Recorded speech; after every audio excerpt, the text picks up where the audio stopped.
Your worship. Good evening and welcome to the regular session of council for Thursday, March the 19th, 2026, 7 p.m. and I will call this meeting to order. I'll remind members of any disclosures, pecuniary interest, and the general nature thereof.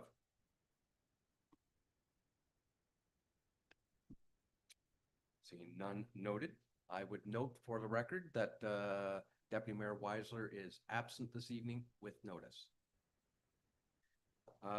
Section 3, review of items not listed on the agenda.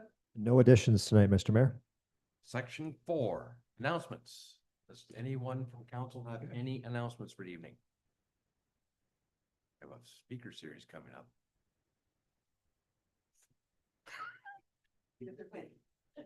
Okay. Thomas, please. Thank you, Mr. Mayor. Two announcements. So the first one is that Easter is coming up, so the municipal office will be closed on Friday, April the 3rd and Monday, April the 6th in observance. Second announcement is that the North Shore Resilience Project has some upcoming open houses to present further information. They will be one in the afternoon and one in the evening on the following days. So March 24th at the Birds Canada headquarters in Port Dover. March 25th at the Port Stanley Arena in Port Stanley, and March 26th at the Rodney Community Center in Rodney. And just to correct, the March 24th one is in Port Rowan. More information on the project, including additional information, is available at northshoreresilience.ca. Thank you for that. Skipping down then to section 7, adoption of the minutes of the previous meeting. The minutes from the last meeting held March the 5th, 2026 was circulated. Everyone's had an opportunity to peruse them. There are no errors or omissions. I would entertain a mover and seconder for the following, that the minutes from the regular meeting of council held March the 5th, 2026 be approved as presented. Mover and seconder. Councillor Emerson will move. Councillor Froese will second. All in favor? That is carried. Thank you.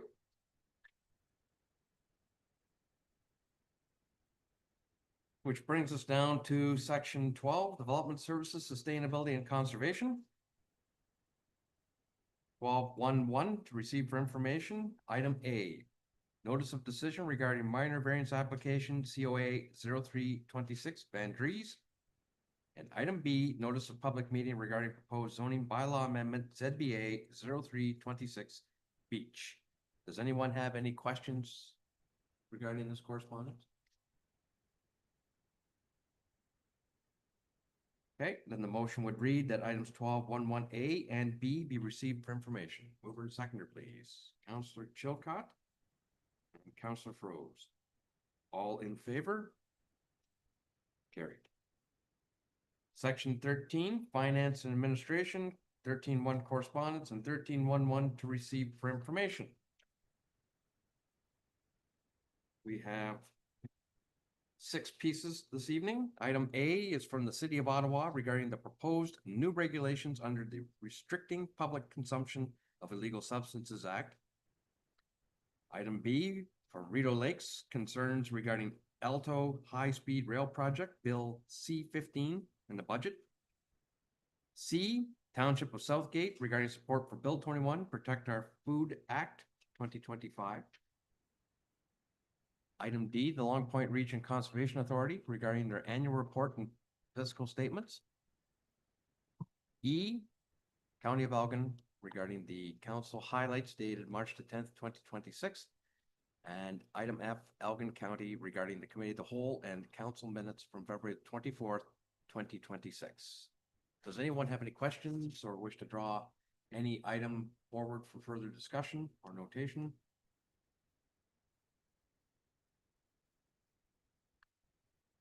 Okay, the motion then reads that items 13.1.1A through F be received for information. Moved by Councillor Chilcott, second by Councillor Froese. All in favor? That is carried. Brings us to 13.2, reports to council. Item A is report CL 0326 by Alan Bushell regarding the 2026 municipal election information. Alan, please.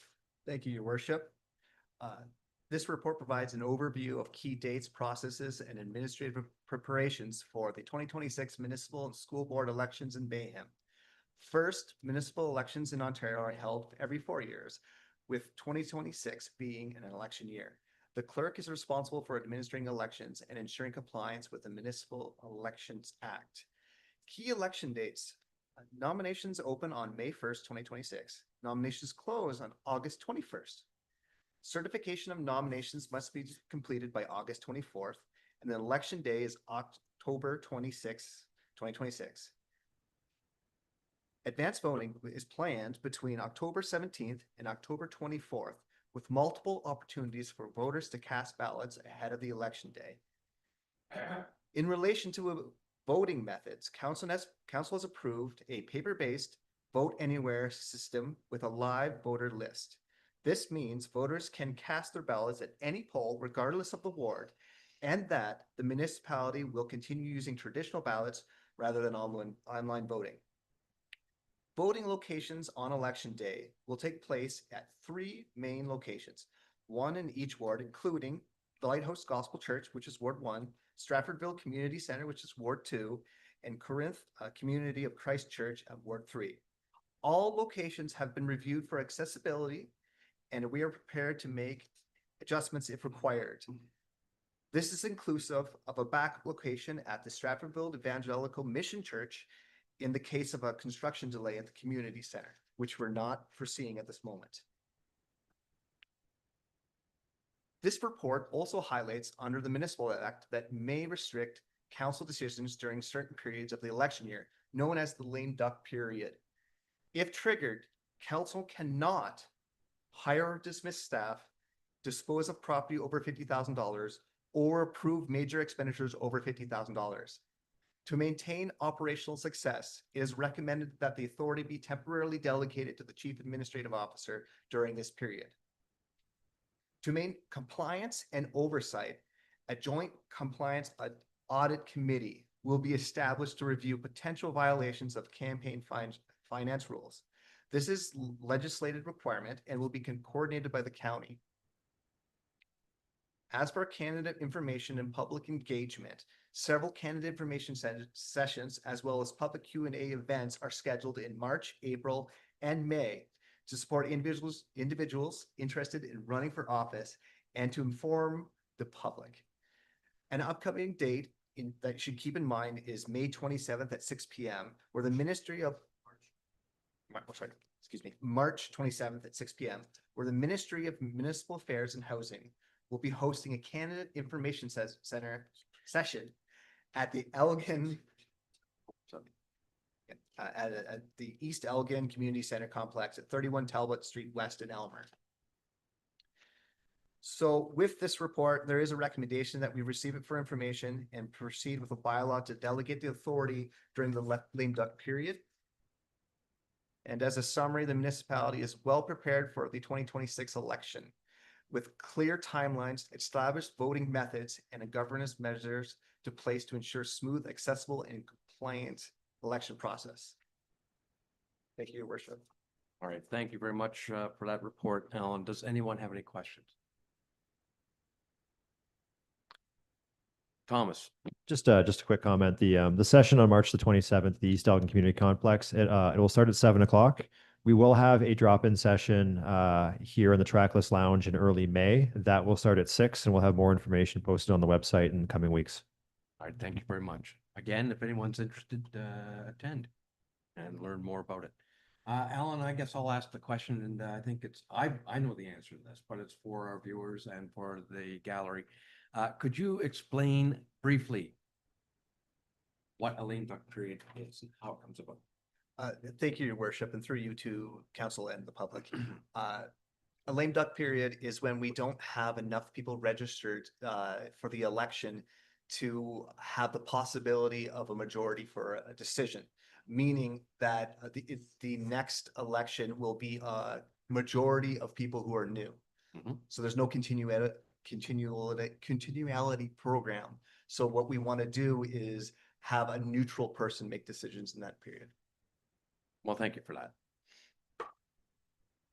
It's explained in the report. I'm just trying to get it out. Okay. Okay, any further questions from anyone? We have a motion that's before us. It reads a report CL 0326 regarding the 2026 municipal election information be received for information. And that the appropriate bylaw for restricted acts, delegated authority be brought forward for council's consideration. Do I have a mover and seconder for that? Councillor Emerson will move. Councillor Chilcott will second. All in favor? And that is carried. Thank you. Moving onward, we have report CAO 1426 by Thomas Thayer, CAO, regarding the extension of site plan agreement, Philmauer and Associates, MG Leasing Inc. at 56954 Eden Line. Application number SPA 0323. Thomas, please. Thank you, Mr. Mayor. I'll keep this one brief. So this report comes about because of an extension request brought forward by Philmauer and Associates. We have a site plan agreement with them, and we previously approved an extension in September of last year. So they hope to have everything with respect to the pond and the dry hydrant complete by March 3rd of 2026. In February, we were advised that the fire pond construction would be complete by March 13th. And given a week and a half, we weren't really worried about coming to council with an extension request or doing an amending agreement. However, shortly thereafter, we were further advised that the fire pond was not holding water properly and will require remedial attention. So given this, they asked for an extension until the end of May. That in discussion with the planning coordinator triggered an amending agreement. We offered an extension until June 30th, which gives them a little bit more time, weather contingent, which they accepted. We authorized the amending agreement last week. And as this was done under delegated authority, it's provided for information purposes only. And we hope that Philmauer can complete the work in the next few months. So with that, Mr. Mayor, I'll leave it with you and council for any questions you might have. Thank you very much for that, Thomas. Any questions? Seeing none, we have a motion then that reads that report CAO 1426 regarding extension to site plan agreement, Philmauer and Associates, MG Leasing Inc. at 56954 Eden Line, Eden. Application number SPA 0323 be received for information. I have a mover and seconder, Councillor Chilcott. Councillor Froese will second. All in favor? That's carried. Brings us to section 14, the bylaws. We have one, which is bylaw number 2026-017, being a bylaw to delegate certain responsibilities through the restricted acts of council known as lame duck period for the 2026 municipal and school board election. Any questions from members of council? I need a mover and seconder for the following, that bylaw number 2026-017 be read a first, second, and third time and finally passed. Councillor Emerson will move and Councillor Froese will second. All in favor? Carried. Which is, I guess, where we're gonna stop. Well, actually, we can do the public meeting outside of council, can't we? Yes, you can, Mr. Mayor, because it has its own call to order. All right, then we're at the confirming bylaw. So the motion would read that bylaw number 2026-018 be read a first, second, and third time and finally passed. Councillor Emerson will move. Councillor Chilcott will second. All in favor? Carried. Which brings us to the adjournment. Wow. That council meeting be adjourned at 7:13 p.m. All in favor? Councillor Froese, of course, and Councillor Chilcott will second. All in favor? Carried. Quickest council meeting ever. We will have a public meeting at 7:30.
Yes, your worship.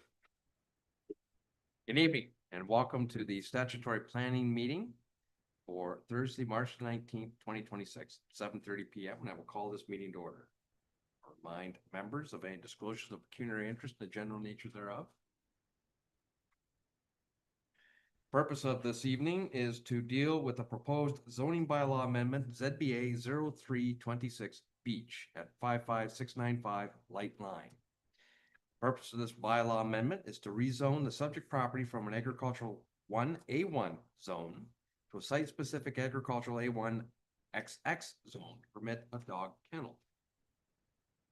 The subject property is known as 55695 Light Line South Side.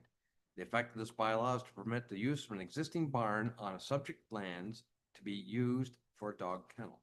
At this point, we will call for any public participation. So anyone who's present, either electronically and or in the gallery, if you wish to make a statement on this, please attend the podium or speak up at electronically. We'll let you in. You can have your comments.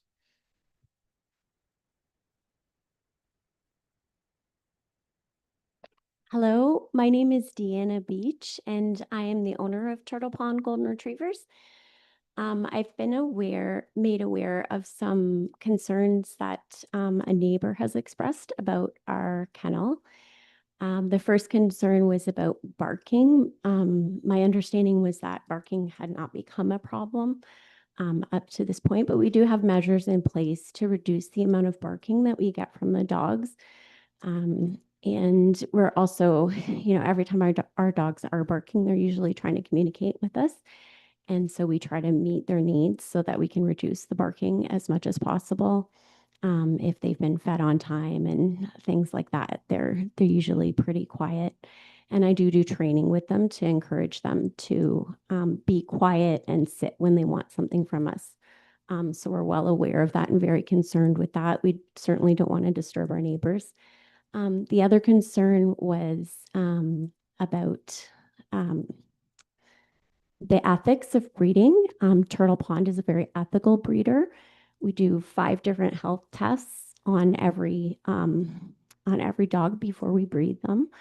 And when we're caring for our puppies, we're very active with them. We're sure to socialize them. We have many different activities that we do with them. For example, we make sure that they are exposed to different surfaces and noises so that they'll make really good pets. And as far as our dogs, we're not your typical kennel. We're out there many times a day exercising our dogs. Our outdoor pens are not they're not the place where we want our dogs to go. We actually make sure that they have a chance to go outside on the grass in our outdoor run, and they're exercised many times a day. We train them to be good house pets. We treat them like they're our house pets, the ones that are living in the kennel, and we're very concerned for their welfare. That's one of the reasons we actually got into breeding golden retrievers, because we're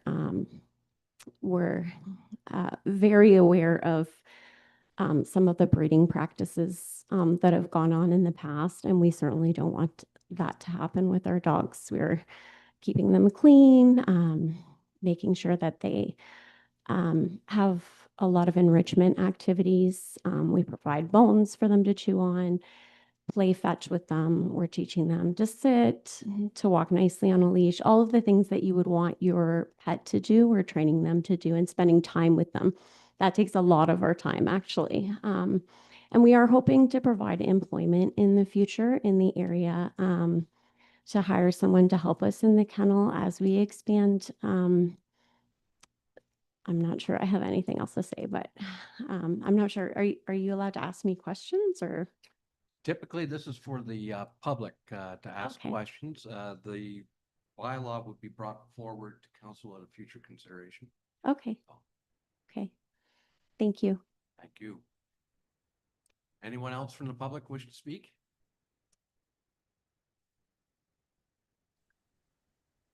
Through your worship, Evan? if there's nobody there, sorry, I can't see. No, you're clear. Oh, okay. So thank you, Mr. Chair. Staff did receive, as alluded to by the owner, a written comment from Laura Edwards. that reads, I understand that operating a kennel may be a permitted use, and I respect that the property owners have certain rights. However, I do have several concerns about how this will impact the surrounding area and whether proper oversight will be maintained. The primary concern is noise. With multiple dogs on the property, there is a real risk of persistent barking. I would like to understand how this will be monitored and what enforcement measures will be in place if it becomes an ongoing issue. In addition, I understand that the municipality introduces a bylaw in 2023 requiring annual inspections of kennels. I would like confirmation that these inspections are being consistently carried out and that they will continue to be enforced moving forward. More broadly, while I recognize that this may be a permitted use, I do have concerns about breeding in general, given the current overpopulation of dogs. At a minimum, I would hope that there are clear safeguards in place to ensure responsible practices and proper animal welfare standards.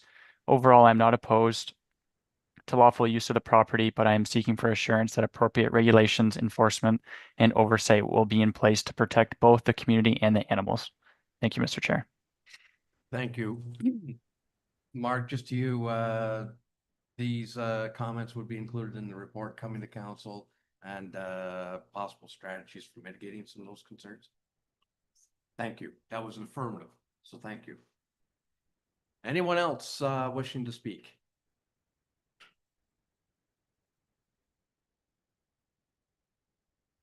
Okay, so that would take care of the noted correspondence then that you received, Devin, which is fine. There is no other business with this file. Not that I'm aware of. Which brings us then to the adjournment. So the motion would read that the zoning bylaw be considered at a future meeting of council and that pursuant to the Planning Act requirements, the public meeting for zoning application ZBA 0326 is now complete at 7:37 PM. Do we have a mover and seconder, please? Councillor Chilcott and Councillor Froese. All in favor? Weird, that is carried. We are adjourned.